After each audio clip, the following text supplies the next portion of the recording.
Rokok pertama kali diperkenalkan di Indonesia pada abad ke-17 oleh pedagang dari Eropa, terutama dari Belanda. Pada awalnya, rokok dianggap sebagai barang mewah dan diperuntukkan bagi kaum bangsawan dan pejabat kolonial. Namun, seiring berjalannya waktu, rokok mulai menyebar ke berbagai lapisan masyarakat. Penasaran bagaimana sejarah masuknya rokok di Indonesia? Tonton video ini sampai habis.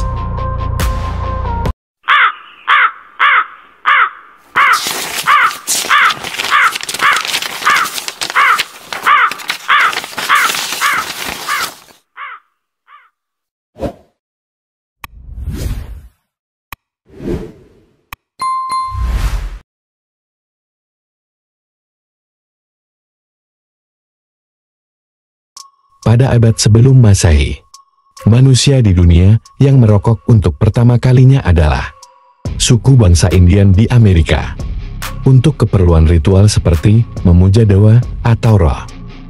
Pada abad ke-16, ketika bangsa Eropa menemukan benua Amerika, sebagian dari para penjelajah Eropa itu ikut mencoba-coba menghisap rokok, dan kemudian membawa tembakau ke Eropa. Kemudian kebiasaan merokok mulai muncul di kalangan bangsawan Eropa. Tapi berbeda dengan bangsa Indian yang merokok untuk keperluan ritual. Di Eropa orang merokok hanya untuk kesenangan semata. Abad 17 para pedagang Spanyol masuk ke Turki. Dan saat itu, kebiasaan merokok mulai masuk ke negara-negara Islam. Pada abad ke-19, rokok mulai populer di seluruh dunia. Rokok diproduksi secara massal dan dijual secara komersial. Terutama, rokok mulai digunakan oleh tentara di Eropa selama Perang Dunia II. Pada saat itu, rokok masih dianggap sebagai produk yang aman untuk digunakan.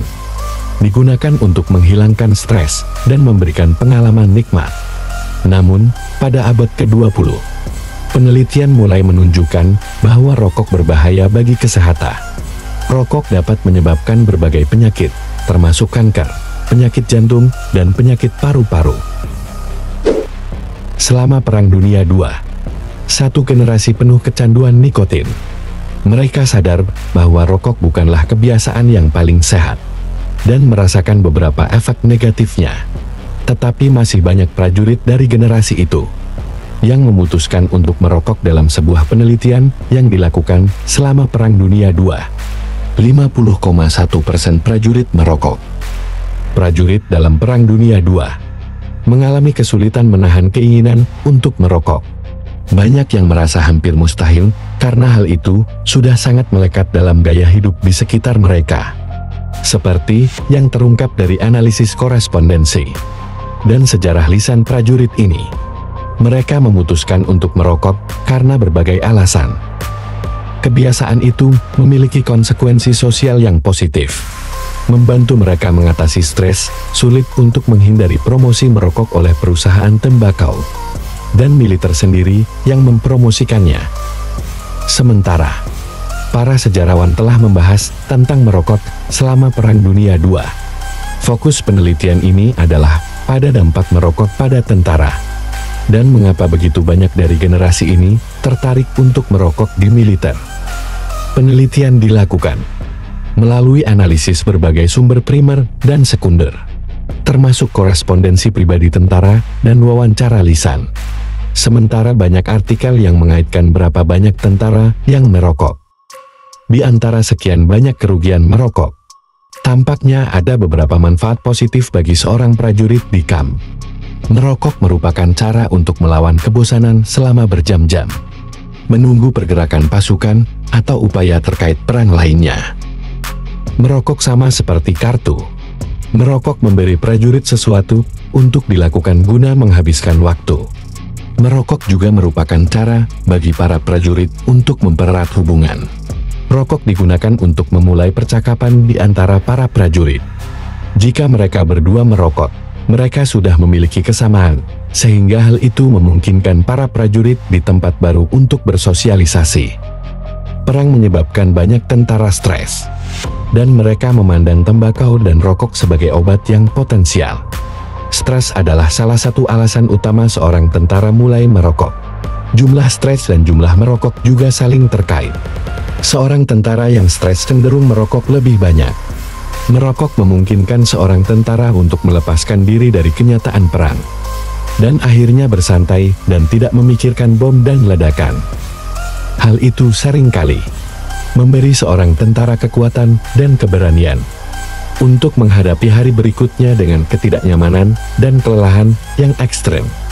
Dalam beberapa gambar tentara yang sedang terlihat dengan sebatang rokok, mungkin saja tentara terlihat seperti ini karena efek rokok yang menenangkan stres tampaknya bersifat medis. Selama banyak bagian perang, persediaan morfin rendah, jadi tentara mengandalkan rokok sebagai manajemen rasa sakit. Rokok menurunkan tekanan darah dan denyut nadi pasien untuk membantu tentara mengatasi rasa sakit. Tembakau, bahan baku rokok, masuk ke Indonesia pada abad ke-16 dibawa oleh bangsa Spanyol atau Portugis. Kemudian, pada tahun 1596, Cornelis de Houtman membawa tembakau ke Banten dari Belanda dan menjadi terkenal di kalangan kerajaan Banten. Rokok telah menjadi kebutuhan pokok masyarakat pribumi Indonesia sejak zaman kolonial Belanda. Masyarakat Indonesia pada saat itu sering merokok dengan mencampur tembakau dengan bahan tambahan seperti kemenyan, cengkeh, dan kelembak. Rokok kretek pertama kali dikenalkan oleh Haji Jamhari pada tahun 1880. Kata kretek berasal dari tembakau yang dicampur cengkar, kemudian dibakar dengan api dan menghasilkan bunyi kretek-kretek. Industri rokok di Indonesia berkembang pesat, terutama di kota-kota seperti Kudus, Kediri, Surabaya, dan Malang. Setiap orang boleh membawa rokok ke Indonesia dalam jumlah terbatas, yaitu maksimum 200 batang rokok, maksimum 50 batang cerutu, maksimum 200 gram tembakau iris. Dalam jumlah tersebut, tidak diwajibkan membayar kewajiban pabean dan cukai, serta pungutan pajak lainnya. Dalam sebuah catatan yang dituliskan oleh Thomas Stamford Raffles, menjelaskan bahwa pada tahun 1600-an, rokok telah menjadi salah satu kebutuhan pokok masyarakat pribumi Indonesia pada saat itu, karena mengikuti kebiasaan yang dilakukan oleh orang-orang dari VOC. Masyarakat Indonesia pada saat itu seringkali terlihat merokok dengan cara mencampurkan bahan utama rokok, yaitu tembakau, dan dikombinasikan dengan berbagai tambahan seperti kemenyan, cengkeh, dan kelembak untuk menghasilkan aroma-aroma yang lebih unik. Sistem tanam paksa yang mulanya dilakukan oleh Thomas Stamford Raffles dari Inggris, kemudian diwariskan oleh VOC dari Belanda pada tahun 1650. Hal ini yang menyebabkan beberapa lahan di Nusantara menjadi lahan untuk menanam tembakau, yang selanjutnya dijadikan komoditas ekspor oleh pemerintah Belanda. Perkembangan tembakau yang semakin pesat, karena penanamannya yang begitu masif ternyata dimanfaatkan juga oleh para pribumi untuk berbisnis demi memenuhi kebutuhan sehari-harinya. Perkembangan rokok hingga menjadi industri.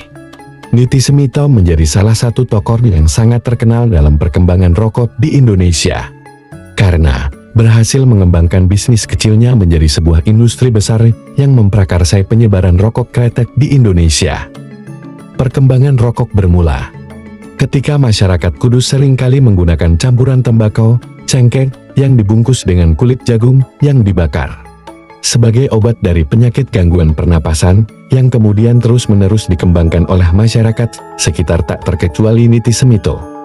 Setelah rokok kretek ini berkembang, kemudian Niti Semito mendaftarkan produk rokok buatannya dengan nama Baltiga, dan menjadi produk yang sangat terkenal hingga berbagai kota di Pulau Jawa. Meskipun dikenal sebagai orang yang buta huruf, Niti Semito memiliki insting bisnis yang sangat baik. Dibuktikan dengan usaha promosinya yang sampai membayar 200 gulden mata uang Belanda untuk menyewa pesawat Fokker untuk menyebarkan poster mengenai produknya di Jawa Barat dan Jakarta. Tidak hanya sampai di situ, Niti Semito juga seringkali mengikuti pameran bisnis dan mempromosikan bisnisnya dengan cara mengadakan pengundian dari siapa saja orang-orang yang membeli produk rokok 3 balnya. Selain mahir mempromosikan produknya, Niti Semito juga memiliki beberapa mobil yang menunjang pendistribusian produknya ke beberapa daerah, yang semakin meningkatkan omset penjualannya. Berkat strategi brilian dalam dunia bisnisnya, Niti Semito kemudian dianggap menjadi perintis usaha rokok yang dihormati di Indonesia. Karena bisnis kecilnya berhasil berkembang hingga memiliki 10.000 karyawan. Mengenai perkembangan bisnis rokok di Indonesia, semenjak masa penjajahan hingga menjadi sebuah industri besar yang memiliki omset yang sangat menarik bagi para pengusaha. Hingga saat ini, produk rokok di Indonesia terus berkembang, hingga menyajikan berbagai varian rasa dan berbagai merek. Sobat Mi Historial, itulah asal-usul dan sejarah masuknya rokok ke Indonesia. Jika sobat menyukai video ini, tekan tombol suka dan jangan lupa tekan tombol subscribe. Terima kasih. Sampai jumpa.